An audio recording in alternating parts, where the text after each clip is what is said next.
Méditation du 7 février. Crois au Fils de Dieu. Jésus apprit qu'il l'avait chassé et l'ayant rencontré, il lui dit: Crois-tu au Fils de Dieu? Et il dit: Je crois, Seigneur, et il se prosterna devant lui. Jean 9, versets 35 et 38, version le second. Tout près de la piscine de Siloé, accompagné de ses disciples, le Seigneur Jésus a regardé un homme qui était né aveugle. Les gens de l'époque de Christ considéraient que si une personne naissait avec un défaut physique ou mental, c'était parce qu'elle ou ses parents avaient péché. Immédiatement, les disciples ont demandé au Seigneur: Qui a péché, cet homme ou ses parents, pour qu'il soit né aveugle? Ce n'est pas que lui ou ses parents aient péché, mais c'est afin que les œuvres de Dieu soient manifestées en lui. Versets 2 et 3. A répondu le Seigneur. Tard, Jésus a craché au sol, a fait de la boue avec ses doigts et en a enduit les yeux de l'aveugle en lui disant: Va et lave-toi aux erreurs de Siloé. Verset 7. Le miracle de la vue recouvrée a été opéré, mais le pauvre homme ne savait pas qui en était l'auteur. Les voisins ainsi que les pharisiens l'ont interrogé: Comment tes yeux ont-ils été ouverts?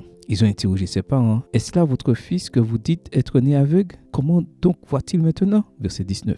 L'homme guéri a raconté tout ce que Jésus avait fait pour lui aux pharisiens qui traitaient Jésus de pécheur parce qu'il travaillait le jour du sabbat. Quand ils lui ont demandé qui était celui qu'il avait guéri, il a répondu: C'est un prophète. Verset 17. C'est alors qu'ils l'ont expulsé de la synagogue. Comment cela? Un prophète? Se sont-ils dit entre eux: Toi qui es né dans le péché, tu veux nous enseigner? Ce n'était pas cet homme humble qui était aveugle, mais tous les pharisiens, ainsi que tous ceux qui regardaient les merveilles accomplies par Jésus, mais qui ne voyaient pas en lui le Messie. Ils étaient en effet aveugles parce qu'ils ne reconnaissaient pas le Fils de Dieu à travers un homme ordinaire. Aujourd'hui, ce n'est pas si différent. Beaucoup ont la Bible sur leurs étagères, mais ils ne l'étudient pas. Beaucoup voient les bénédictions du Seigneur, mais ne le reconnaissent pas. Il est paradoxal qu'à l'ère de la lumière et de la connaissance intellectuelle, des millions de personnes soient aveugles à la connaissance de Jésus comme sauveur. Jésus est allé trouver l'homme rétabli après qu'on ait chassé celui-ci et il lui a demandé: Crois-tu au Fils de l'homme? Il répondit: Qui est-il? Le Seigneur, afin que je croie en lui. Tu l'as vu, lui dit Jésus, et celui qui te parle, c'est lui.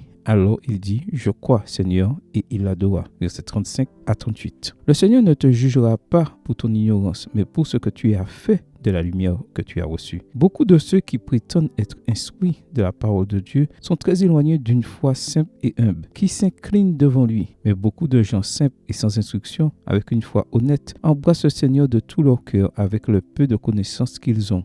Et toi, crois-tu au Fils de l'homme? Souviens-toi que tu es par sa grâce. Amen. Bonne journée à vous et que le Seigneur vous bénisse.